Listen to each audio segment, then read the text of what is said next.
Welcome to Fun Scholar e-learning series. My name is Shubham Bhagat. In the last video, I gave you a short introduction about Scratch.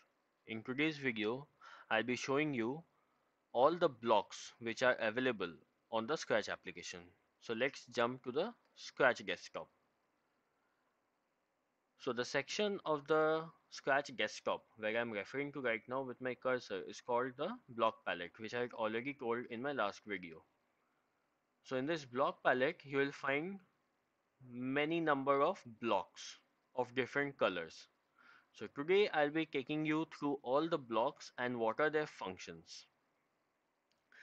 You might have noticed one thing, that towards the left side of the block palette is an index which says motion, looks, sound, events. So these are basically a category of blocks which are available in the block palette. So all the blocks in the block palette have been categorized according to the specific action which they do. So that makes it much more easier to find a particular block from this array of blocks available out here. And there are also different colors associated with each and every block. So it makes much more interesting to work with. It doesn't become dull. So before we start with the motion blocks, I'll take you through first to the event blocks. So you might have noticed that the event blocks are differently shaped rather than the other blocks present in the block palette. Because see, any other block palette have an upper cut out here, but in the event blocks there is no cut. This is why the event blocks are basically used as the head blocks.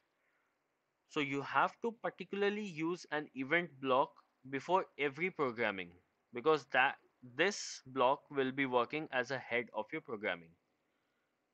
Through the event blocks, you will be directing your computer when to start and when to stop. The same goes for the motion blocks. Now the motion blocks, as the name suggests, these blocks will be used to perform some action for the sprite.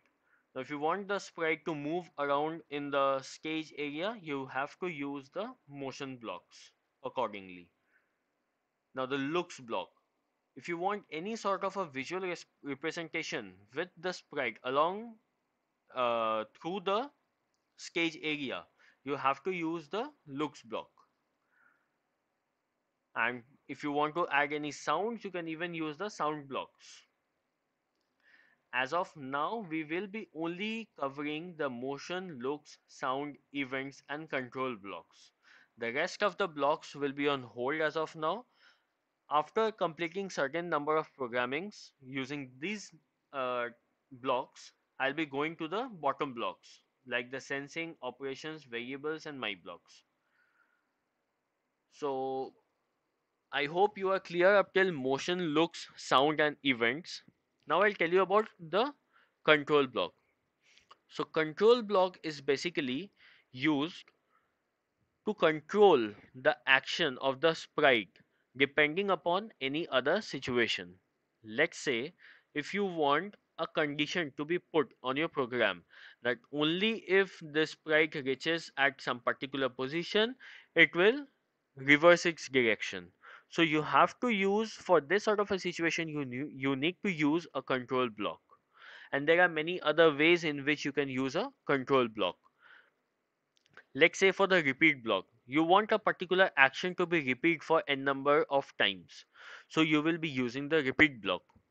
You, if you want a particular set of actions to be repeated forever until you stop the program, you will be using the forever block. If you want to put a condition for a particular set of actions to happen, you will use the if block or the if else block. So these are the various blocks which are necessary for you to understand before we jump into basic programmings. So in the upcoming video, I'll be telling you about the blocks in particular, and I'll also show you a short programming using the very basic of the blocks. and gradually we will be learning the different codes, the different ways we can program beautiful games, beautiful stories using Scratch. So until then, keep learning and keep having fun. Thank you.